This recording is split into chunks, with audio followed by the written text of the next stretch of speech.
Alright, so anyways, my phone restarted on its own for some reason. I have no idea why.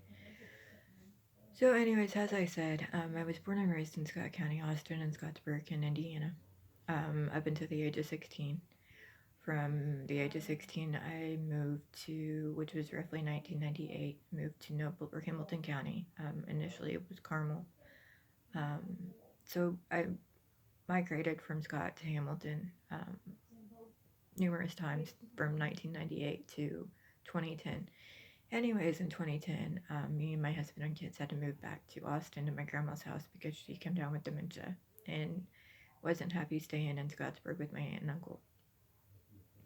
So she called me crying, wanting me to come home. So I went home and, or I came back home and we moved in with her and I lost her in 12.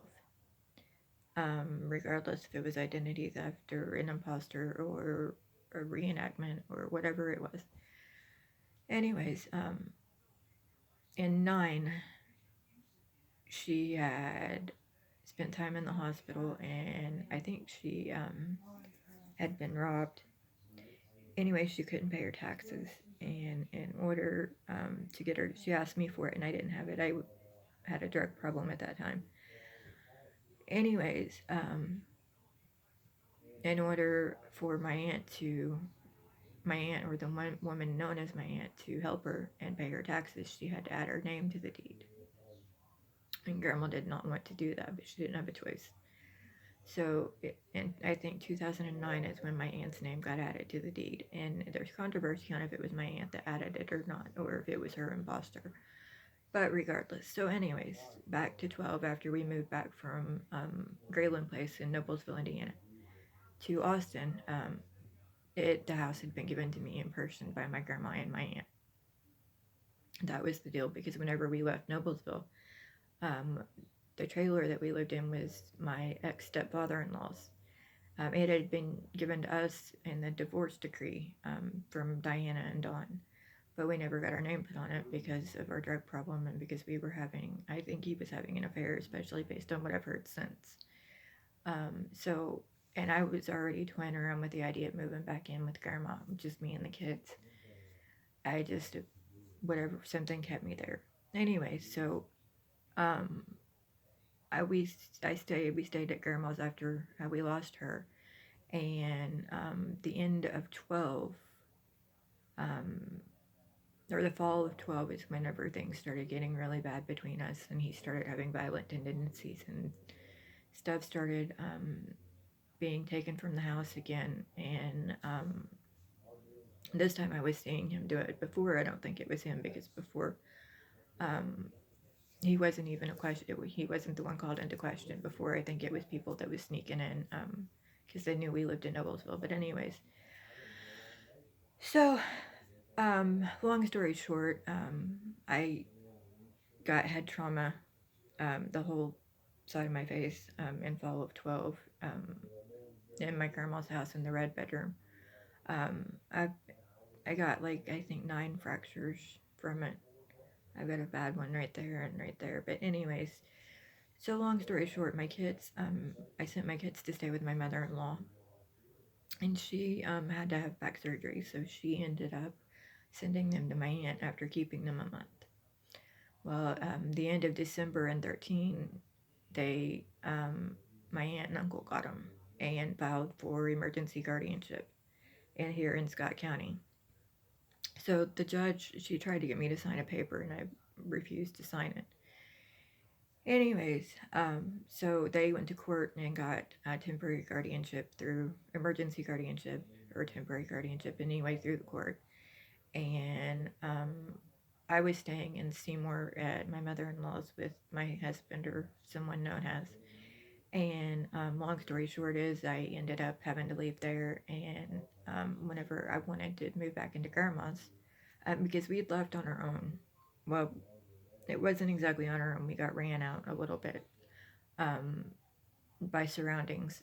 The property had gotten invaded through technology and drove me a little nuts, and they split us up, and the electric got shut off briefly.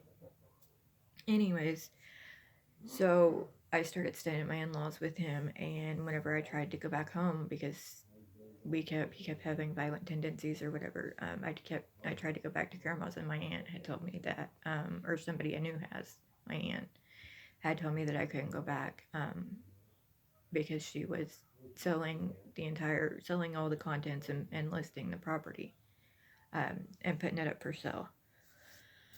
And I had a week to get my possessions out before the yard sale, and the yard sale went in the Scott County giveaway, in Indiana.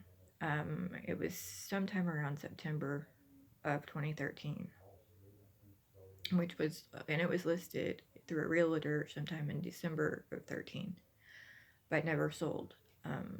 Anyways, so I wasn't allowed to go back. She told me if I was caught back on the property, she'd have me arrested for trespassing. So I done the homeless thing very briefly. We done the hotel room very briefly. But I ended up moving in with my aunt and uncle in Scottsburg. And I've been here, for the most part, I've been here since. I've been to county lockup a few times in Scott County and Jackson County. I had to go to Rockville Women's Correctional Facility in Park County, which is up north in Indiana, briefly because I violated my probation over an OWI out of Jackson County, out of Scott County, but I violated out of Jackson. So anyways, plus I moved in with my dad once or twice for several months before, and then I got my OWI and went to county, and then I moved back in here. Then I went to prison, and I've been here ever since I got home from prison in the end of May in 16. I've been here since. So anyways, my grandma's house sat empty for the whole 10 years. It just sat there empty. Most of the stuff had been sold in the yard sale and was gone. A lot of it had been thrown away. Now my maternal cousin and his wife and their son live there. So, and I guess he's supposed, I don't know, I guess he's still supposed to inherit his dad's side of things and his mom's side of things, so I don't know if he's going to end up with both houses or if he has to buy the house or what. But anyways, there's controversy over it, and it's no longer in the Ambergy name, it's now in Corbett name solely, and it has nothing to do with the Sawyer Rileys anymore. And that seems to be an issue with some people, so I just wanted to clear the air with that, because I literally cannot take anymore, and some of the things that some people put me through and my kids through over the property is unbelievable, unthinkable, and so they've been starting again, and I have no ties to it whatsoever anymore, so I just wanted to make that known. That's, really all I can say, and other than that, I guess take it up with the owners of it. But that's my version. I don't know what location. There's numerous locations.